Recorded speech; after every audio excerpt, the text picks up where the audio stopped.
So, it's early October 2025. The US government is shut down and hundreds of thousands of government employees have been sent home on furlough.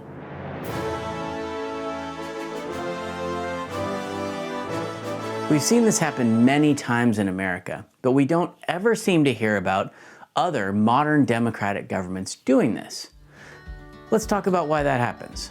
Plenty of countries have difficulty passing a budget on time, but almost nobody else shuts down their government when it happens. For example, I'm speaking to you today from the UK, where significant budget delays have taken place several times, but they have never experienced anything like a shutdown. This is because their system offers several backups and safeguards. Maybe most importantly, in the UK, a defeat on supply is treated as a vote of no confidence, and the government is expected to resign or call an election. Unsurprisingly, this rarely happens. Back home in America, budget fights are nothing new, but Congress has only kept close records of them since the Congressional Budget Act of 1974, or CBA, was passed. It happened 6 times in the late 1970s, 8 times in the 1980s, 3 times in the 90s, and then, miraculously, after the 1996 Clinton-Gingrich battles, there were no more failures until the 2013 fight over Obamacare funding. Since then, we had 3 more in 2018 alone, including a short one overnight, and the longest one we've had so far at 35 days. And of course, we're in one now. Though we've had funding gaps for decades, none actually shuttered the government until 1981. To really understand this, we have to start with the foundation of everything our government does, the US Constitution itself.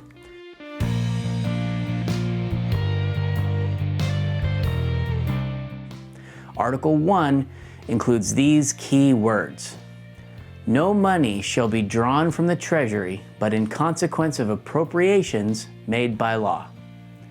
By this, the framers of the Constitution meant that the executive branch cannot spend money on its own. Only Congress can appropriate money and authorize spending. We often call this the power of the purse. This elegant sentence is well and good, but it isn't particularly specific about things like timing. And in the early years of our democracy, it was not uncommon for a government agency to go ahead and spend money that hadn't yet been appropriated, figuring that Congress would cover them later. Solving this problem led directly to a series of laws collectively called the Anti-Deficiency Act, or ADA. The first was passed in 1870, making it a crime to spend money that Congress had not appropriated. Key additions in 1905 and 1906 strengthened the law and banned the government from accepting voluntary services. Still, with all this in place, the government never really shut down when budget fights led to gaps between spending bills. These lapses in appropriation were thought of more of an accounting problem than anything else. During funding lapses, federal managers would generally minimize non-essential operations and obligations, but they didn't shut down. They believed that Congress really didn't intend for that to happen. Lapses in appropriation were inconvenient and disruptive, but they didn't seem to be a reason for agencies to close their doors and send all their dedicated workers home. Now, record keeping after passage of the CBA showed that by the late 1970s, this was happening with alarming frequency. Congressional fights left a funding gap in 1976, 3 times in 1977 alone, once in 1978, and again in 1979. Now, this didn't sit well with a former school teacher and Maryland representative named Gladys Spellman. Spellman was head of the House Civil Service Subcommittee, and her district was home to a lot of federal workers. She was concerned about how all this could affect them. So she asked what was then called the U.S. General Accounting Office, or GAO, whether agencies could let their employees work during a lapse in appropriations. The GAO response to Spellman was stunning. They determined that any supervisory officer or employee, including the head of an agency, who directs or permits agency employees to work during any period for which the Congress has not enacted an appropriation for the pay of those employees violates the Anti-Deficiency Act.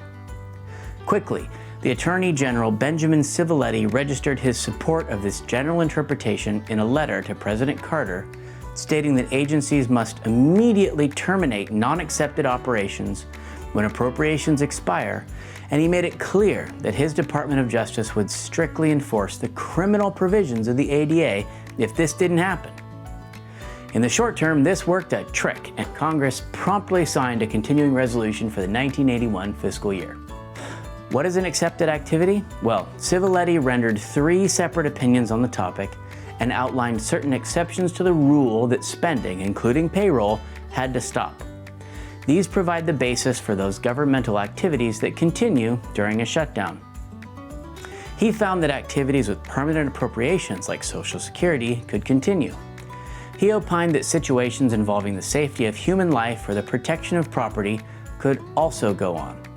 A sentiment later codified into law in 1990, but everything else shuts down, and any federal workers who don't have this kind of accepted work are sent home. So what does this mean for your friends and family who work for the federal government? For military members, they're working as usual. Most military activities necessary for national security are considered essential to the protection of human life and property, although some programs do stop, some training, some administrative stuff, etc. In 2013, Congress passed the Pay Our Military Act, which kept military paychecks flowing, but that was a one-off. Generally speaking, absent an appropriation, military pay stops. They'll get their back pay when the shutdown ends, but that doesn't make life any easier in the interim. Now, many banks and other organizations do what they can to help. These help, but the pinch is undeniable. Hundreds of thousands of civilian employees who are not paid by other means or by permanent appropriations are furloughed and sent home. Some, whose work is considered to fall under Civiletti's exceptions, may still have to work, but often they're not collecting paychecks either. In these cases, retroactive pay wasn't automatic, but for years, it still tended to happen. After the 1995, 96, and 2013 shutdowns, Congress passed one-off laws that made the back pay happen, but these were never guaranteed. The uncertainty and hardship this caused for government employees was made clear after the government shut down for 35 days in 2018. Imagine traveling, imagine airport security manned by TSA agents who hadn't been paid in a month. Well, in 2018, you didn't have to imagine it. So, in 2019, Congress passed the Government Employee Fair Treatment Act, GEFTA, which amended the ADA by guaranteeing back pay for furloughed and accepted workers and allowed accepted employees to take paid leave during a shutdown. This law is key to keeping the workforce intact.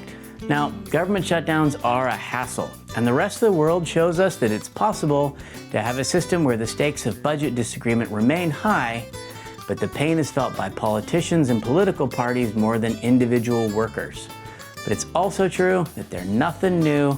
We've survived these before, and we'll make it through this one.